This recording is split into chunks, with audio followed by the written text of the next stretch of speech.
name is Tony, and today we'll be taking a look at the Transformers Studio Series Rise of the Beast Nightbird.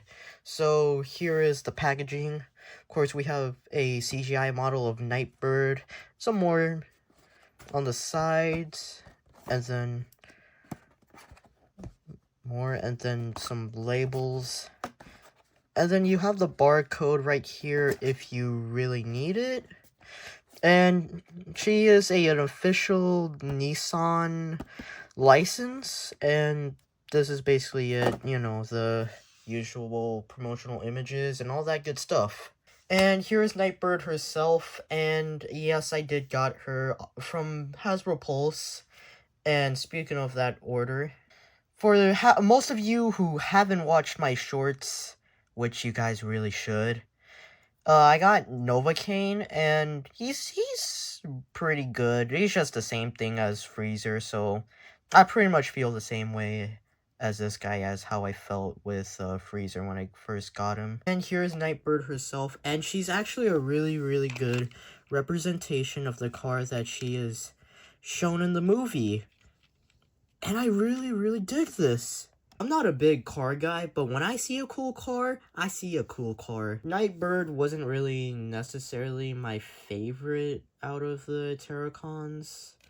Matter of fact, the only favorite that I really have is Scourge, and that's basically it.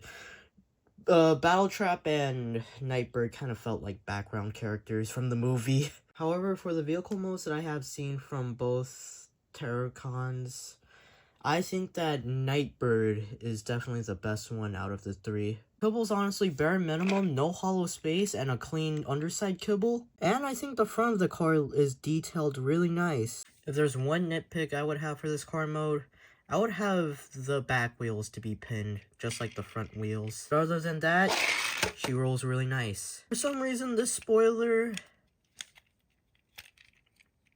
is removable, which I honestly do not know why. The weapon storage is really nice, but I kind of wish that she included with a second sword, and I'll get to that later. Not much to talk about in this car mode. I mean, this is an officially licensed product, so they put all of their budget on the car mode, and this is basically your size comparison for this video. Now, I will say I don't own the main line, but I honestly don't need to own the main line at this point. With that out of the way, why don't we just transform her, and let's start off with, I think one of the steps, if I can remember correctly, is folding these side panels out. Then you want to pull the arms out. And you can pull these armor pieces. Then you want to pull this. And then I believe what you want to do is fold this out, and then you want to, or actually I think you want to fold this just like so.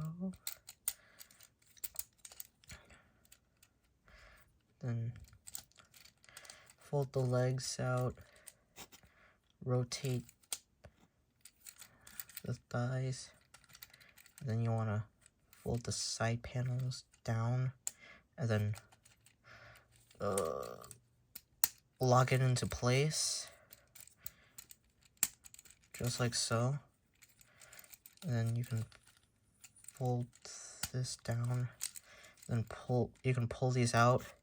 And if you see this little clear tab, I don't think you can see it. You want to place that there in the slot. Then, just like so. And then you want to fold this out. You want to fold this, tab it into place, and then fold these wings out, and you want to fold these, and then stand her up, and that is basically it for the robot mode. Here's Nightbird in her robot mode, and I'll say this. I think the robot mode is decent for what it is. I mean, if it's gonna be an officially licensed product of a car brand, I guess they might as well like put their budget in their vehicle modes than the robot modes. But you know what? I've seen better, but this case isn't the worst in my opinion. I mean, if this wasn't officially licensed, then Hasbro could have their imaginations on whatever interpretation on Nightbird they're gonna do. But I don't think it's that bad. I mean, the side panels could have been worse. But my major complaint is that this backpack doesn't want to stay put.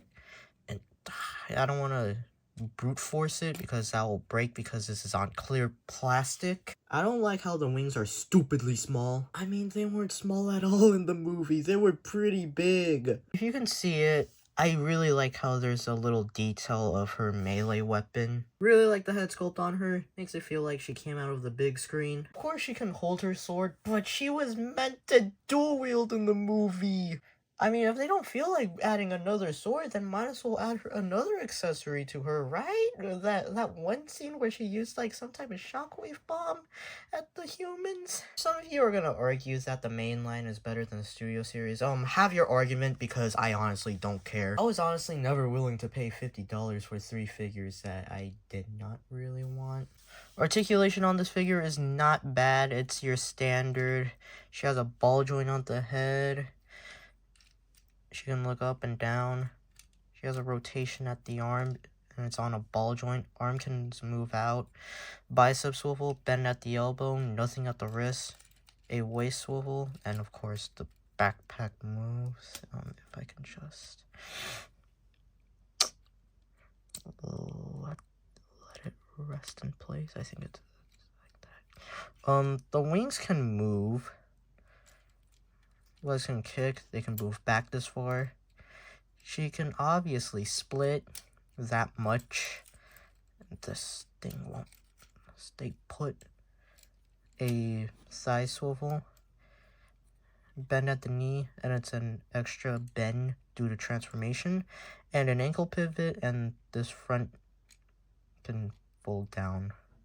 Posability on her is really good, especially that not that much kibble gets in the way. And oh wait, well, let's get to the size comparisons.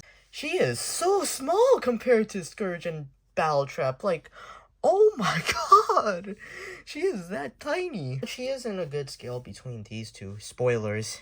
Overall, I really like this figure. I mean, I didn't expect to like her this much, if I'm gonna be honest. But she does have her flaws, especially seen in the robot mode, and I can honestly accept that, if I'm gonna be honest. But with that said, I'm just gonna give her a good 3.5 out of 5, and I promise I'm not being biased towards this toy. I mean, if I was biased, I'd probably be biased to who I'm gonna review in the next review. And so with that, thank you guys for watching. Give this video a like, comment, and subscribe to this channel. And I'll see you guys next time. Peace out.